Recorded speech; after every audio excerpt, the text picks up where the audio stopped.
అందరికీ నమస్తే, welcome back to Shri Sai tutorial. ఈరోజు న్యూస్ పేపర్స్లో వచ్చినటువంటి విద్యా ఉద్యోగానికి సంబంధించి చాలా ముఖ్యమైనటువంటి అప్డేట్స్ అయితే ఉన్నాయి. వాటన్నింటికి సంబంధించిన పూర్తి వివరాలను అయితే మనం క్లియర్గా తెలుసుకుందాం. తెలుసుకునే ముందు వీడియోని చూస్తున్నటువంటి ప్రతి ఒక్కరు కూడా తప్పకుండా లైక్ చేసేటువంటి ప్రయత్నం అయితే చేయండి. ఇలాంటి క్వాలిటీ అప్డేట్స్తో పాటు టెట్ 2 డిఎస్సి ఇతర పోటీ పరీక్షలకు సంబంధించిన regular latest updates, free class guidance అనేటువంటిది కూడా మీరు పొందాలి అనుకుంటే ఈ వీడియో క్రింద ఉన్నటువంటి సబ్స్క్రైబ్ బటన్ని క్లిక్ చేసుకొని పక్కనే ఉన్నటువంటి all notification bell icon click చేస్తే నేను చేసేటువంటి ప్రతి వీడియో కూడా మీకు నోటిఫికేషన్ రూపంలోకి రావడం అనేటువంటి జరుగుతుంది. కానిస్టేబుల్, ఎఫ్బిఓ, టెట్ 2 డిఎస్సి ఇలాంటి చాలా రకాల పోటీ పరీక్షలకు సంబంధించినటువంటి ఫ్రీ మెటీరియల్ అనేటువంటి రెగ్యులర్గా మన గ్రూప్స్లో మీకు షేర్ చేయడం అయితే జరుగుతూ ఉన్నది. ఇంకా ఎవరైనా మన గ్రూప్స్లో జాయిన్ అవ్వని వాళ్ళు ఉంటే కనుక ఈ ఫ్రీ సర్వీస్ అనేటువంటిది పొందాలి అనుకుంటే ఈ వీడియో యొక్క టైటిల్ మీద క్లిక్ చేసిన అనుకోండి, డైరెక్ట్గా మీకు బ్లూ కలర్ లింక్స్ అనేటువంటివి వస్తాయి. వాటిపైన క్లిక్ చేసుకొని మీరు జాయిన్ అయ్యేసి ఫ్రీ కంటెంట్ అనేటువంటిది పొందడానికి అవకాశం అయితే ఉంటుంది. ఇక మొదటి అంశం చూసుకుంటే 1501 పోస్టుల భర్తీకి టీజీపీఎస్సీ కసరత్తు, ఈ నెలలోనే నోటిఫికేషన్ అనేటువంటి అప్డేట్ అయితే మనం చూడడం అయితే జరుగుతూ ఉన్నది. ఇక్కడ చూసుకుంటే దీనికి సంబంధించినటువంటి నోటిఫికేషన్ పోయిన నెలలోనే రావాల్సింది, కానీ దానికి సంబంధించినటువంటి తుది మెరుగులు దిద్దేటువంటి ప్రయత్నంలో భాగంగా ఈ నెలలో మనకు నోటిఫికేషన్ అనేటువంటిది రానున్నది. టీజీపీఎస్సీ దీనికి సంబంధించినటువంటి కసరత్తు కూడా మొదలు పెట్టింది అనేటువంటి అంశాన్ని అయితే చూడవచ్చు. మొత్తంగా 1393 forest beta officer, 108 assistant statistical ఆఫీసర్కి సంబంధించినటువంటి పోస్టుల భర్తీకి టీజీపీఎస్సీ సన్నాహాలు చేస్తుంది. ఈ నెలలోనే నోటిఫికేషన్ విడుదల చేసే అవకాశాలు ఉన్నాయని నియామక సంస్థ అధికారులు అయితే చెప్తున్నారు. ప్రస్తుతం ఎగ్జామ్స్ షెడ్యూల్ అనేటువంటి దాన్ని ఖరారు చేసేటువంటి పనిలో ఉన్నారు. పోలీసు నియామక పరీక్షలు నవంబర్లో, యూపీఎస్సీ దాని తర్వాత 10th ఇంటర్ పరీక్షలు, గ్రూప్స్, ఎప్సెట్ పరీక్షల షెడ్యూల్ను పరిశీలిస్తున్నట్లయితే మనకి ఇక్కడ సమాచారం అనేటువంటిది రావడం అనేటువంటిది అయితే జరిగింది. దీనికి సంబంధించినటువంటి అంటే తుది కసరత్తు అనేటువంటి జరుగుతున్నది. ఈ నెలలో ఎప్పుడైనా మనకు నోటిఫికేషన్ రావడానికి అవకాశం ఉన్నది. కానిస్టేబుల్ అదేవిధంగా ఎఫ్బిఓకి సంబంధించి సిలబస్లో సిమిలారిటీ ఉంటుంది కాబట్టి ఖచ్చితంగా ఈ సీరియస్గా ప్రిపేర్ అయితే కనుక రెండింటిలో ఏదో ఒకటి ఖచ్చితంగా సాధించడానికి అవకాశం ఉంటుంది. డిఎస్సి ప్రిపేర్ అయ్యేటువంటి వాళ్ళు కూడా మీకు ఎలిజిబిలిటీ క్రైటీరియా ఉంటే కనుక ఖచ్చితంగా వీటికి కూడా మీరు అప్లై చేసుకొని మీ యొక్క అదృష్టాన్ని పరీక్షించుకునేటువంటి ప్రయత్నం అనేటువంటిది అయితే చేయండి. ఎందుకంటే ఈ ఫారెస్ట్ బీట్ ఆఫీసర్ ఉద్యోగాలకు సంబంధించి జిల్లా క్యాడర్ పోస్టులు చాలా జిల్లాల్లో పోస్టులు అనేటువంటివి ఉన్నాయి కాబట్టి మంచి సంఖ్యలోని పోస్టులు అనేటువంటివి ఉన్నాయి. ఇక్కడ ఖచ్చితంగా మీరు మీ అదృష్టాన్ని పరీక్షించుకోవడానికి ఒక మంచి నోటిఫికేషన్గా మనం చెప్పుకోవచ్చు.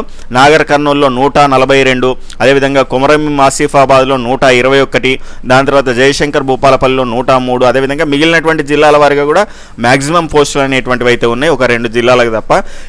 ఈ రకంగా మనకు ఖచ్చితంగా మీకు ఒక మంచి నోటిఫికేషన్ అనేటువంటిది అవుతుంది కాబట్టి దీన్ని మిస్ చేసుకునేటువంటి ప్రయత్నం అనేటువంటి చేయకండి. ఖచ్చితంగా సీరియస్గా మీ యొక్క ప్రిపరేషన్ కొనసాగించేటువంటి ప్రయత్నం అయితే చేయండి.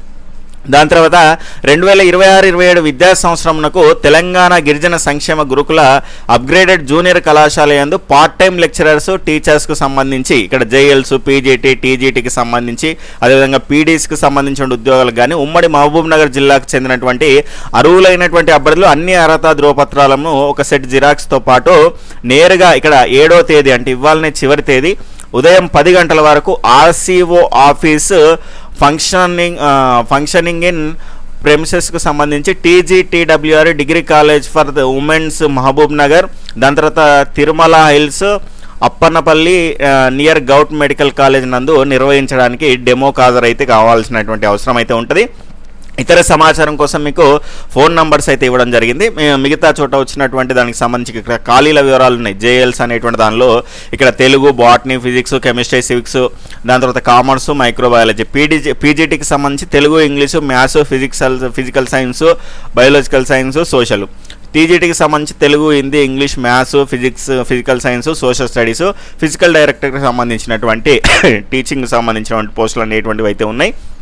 ఇక్కడ దీనికి సంబంధించి ఇక్కడ చూడండి మనకు ఆధ్వర్యంలో విద్యా సంవత్సరానికి మహబూబ్ నగర్ రీజియన్లోని గురుకుల విద్యాలయాల్లో ఖాళీగా ఉన్నటువంటి టీజీటీ ఇవన్నీ పోస్టులకు సంబంధించి ఆర్సీఓ ఇక్కడ ప్రాంతీయ సమన్వయ కార్యాలయం ఆర్సీఓ కార్యాలయము మంగళవారం అయితే వెల్లడించింది. కాబట్టి ఇక్కడ తిరుమల హిల్స్ టీడబ్ల్యూఆర్కి సంబంధించిన డిగ్రీ కళాశాల మహిళల ప్రాంగణంలో డెమో అనేటువంటిది ఉంటుంది.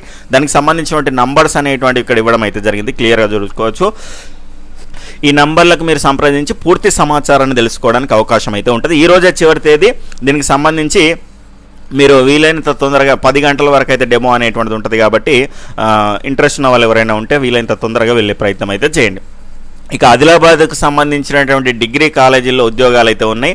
ఆదిలాబాద్ ప్రభుత్వ డిగ్రీ కళాశాలలో ఖాళీగా ఉన్న అతిథి అధ్యాపక పోస్టుల భర్తీకి అయితే దరఖాస్తులు అనేటువంటివి ఆహ్వానించబడుతున్నాయి. ఇక్కడ కంప్యూటర్ సైన్స్ అప్లికేషన్లో 2, English 2, health care, physics 1, zoology 2, Urdu 1, botany 1, zoology Urdu మీడియంకి 1, కెమిస్ట్రీ ఉర్దూ మీడియంకు సంబంధించి 1, ఇంటర్వ్యూ ధృవపత్రాల పరిశీలన అనేటువంటిది ఇక్కడ మనకు దీనికి సంబంధించిన తేదీ అనేటువంటిది అయిపోయిందండి. ఇది బై మిస్టేక్లో తీసుకోవడం జరిగింది. ఇక నెక్స్ట్ చూసుకుంటే మనకు ఆదిలాబాద్, ఇది దీనికి సంబంధించి తీసుకోవాల్సింది, అది తీసుకోవడం అయితే జరిగింది. డిగ్రీ గిరిజన గురుకులాల్లో కనుక చూసుకుంటే ఉద్యోగాలు ఉమ్మడి ఆదిలాబాద్ జిల్లాలోని గిరిజన గురుకుల డిగ్రీ కళాశాలలో ఖాళీగా ఉన్నటువంటి పోస్టులను పార్ట్ టైం పద్ధతిలో భర్తీ చేయనున్నట్లు ఐటీడీఓ పిఓ మకరం తెలిపారు.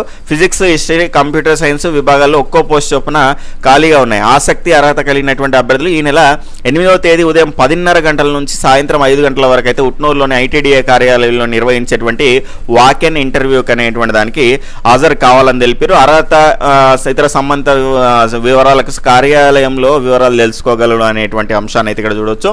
ఇది మనకు డిగ్రీ గిరిజన గురుకులాల్లో ఆదిలాబాద్కు సంబంధించినటువంటి ఉద్యోగాలకు సంబంధించినటువంటి అంశం అండి. ఇక నెక్స్ట్ చూసుకుంటే మనకు కేజీబీవీలో కూడా కుక్కులకు సంబంధించి కానీ మిగిలినటువంటి ఉద్యోగాలకు సంబంధించి కానీ నోటిఫికేషన్లు అనేటువంటివి వస్తున్నాయి. కేజీబీవీ సిర్పూటిలో మనకి ఇక్కడ చూసుకుంటే పోస్ట్ అసిస్టెంట్ కుక్కు సంబంధించి ఒక పోస్ట్ ఖాళీగా ఉంది. 7వ తరగతి ఉత్తీర్ణత, వయోపరిమితి 18 నుంచి 45 సంవత్సరాలు అయితే ఉండాలి. సిర్పూటి మండల స్థానిక మహిళలకు మాత్రమే అవకాశం అనేటువంటిది అయితే ఉన్నది. 7వ తరగతి మార్కుల మేమో స్థానికత, కుల ధృవీకరణ పత్రాలు అనేటువంటివి అయితే ఇవ్వాలి. 7వ తరగతి మార్కుల మెరిట్ ఆధారంగా పారదర్శకత ఎంపిక అనేటువంటిది అయితే ఉంటుంది. దరఖాస్తుకు చివరి తేదీ 11 ఆగస్టు వరకు అయితే మీకు దీనికి సంబంధించినటువంటి అవకాశం అనేటువంటిది ఉన్నది. ఎంఈఓ కార్యాలయంలో సిర్పూటి దీనికి సంబంధించి అయితే మీరు అప్లై చేసుకోవడానికి అవకాశం అయితే ఉన్నది ఇక్కడ. ఇక నెక్స్ట్ రెబ్బెన ఏఎన్ఎం నియామకానికి దరఖాస్తుల ఆహ్వానం. రెబ్బెన కస్తూర్బా గాంధీ బాలికల విద్యాలయంలో ఏఎన్ఎం పోస్టుల భర్తీకి అయితే ఒకటే పోస్ట్ ఉంది. ఆ పోస్టు భర్తీకి ఆహ్వానిస్తున్నట్లు ఆసిఫాబాద్ జిల్లా విద్యాశాఖ అధికారి సచ్చిదానందచారి తెలిపారు. 18 నుంచి 45 ఏళ్ల మధ్య వయసు కలిగినటువంటి మహిళా అభ్యర్థులు దరఖాస్తు చేసుకోవచ్చన్నారు. ఏఎన్ఎం శిక్షణతో పాటు జిఎన్ఎం లేదా బీఎస్సీ నర్సింగ్ అర్హత ఉన్నటువంటి వారికి ప్రాధాన్యత ఉంటుందని పేర్కొన్నారు. అర్హులైనటువంటి మహిళలు ఈ నెల 7వ తేదీలోగా దరఖాస్తులు సమర్పించాలని చెప్పడం అయితే జరిగింది. ఈ రకంగా ఈరోజు న్యూస్ పేపర్స్లో ఉన్నటువంటి విద్యా ఉద్యోగ సమాచారం అయితే ఉన్నది. రానున్నటువంటి నోటిఫికేషన్స్ అనేటువంటి వాటికి కూడా రెగ్యులర్గా దానికి సంబంధించిన అప్డేట్స్ అనేటువంటి కూడా మనకు వస్తున్నాయి. కాబట్టి మీ సీరియస్గా ఎవరైతే ప్రభుత్వ ఉద్యోగం సాధించాలి అనేటువంటి లక్ష్యం పెట్టుకొని ఉన్నామో వాళ్ళందరూ కూడా సీరియస్గా మీ యొక్క ప్రిపరేషన్ని కొనసాగించాల్సినటువంటి అవసరం అనేటువంటిది అయితే ఉంటుంది. ఈ రకంగా మీ యొక్క ప్రిపరేషన్ని కొనసాగిస్తేనే మనకు పోస్టుల సంఖ్య అనేటువంటి తక్కువగా ఉంటుంది, పోటీ అనేటువంటిది ఎక్కువగా ఉంటుంది. కాబట్టి ఎలాంటి నోటిఫికేషన్ పడ్డా కూడా మనం ఉద్యోగం సాధించాలి అంటే నిరంతరంగా మన ప్రిపరేషన్ కొనసాగిస్తే మాత్రమే అది సాధ్యం అనేటువంటిది అవుతుంది. Okay friends, bye, take care, జై హింద్.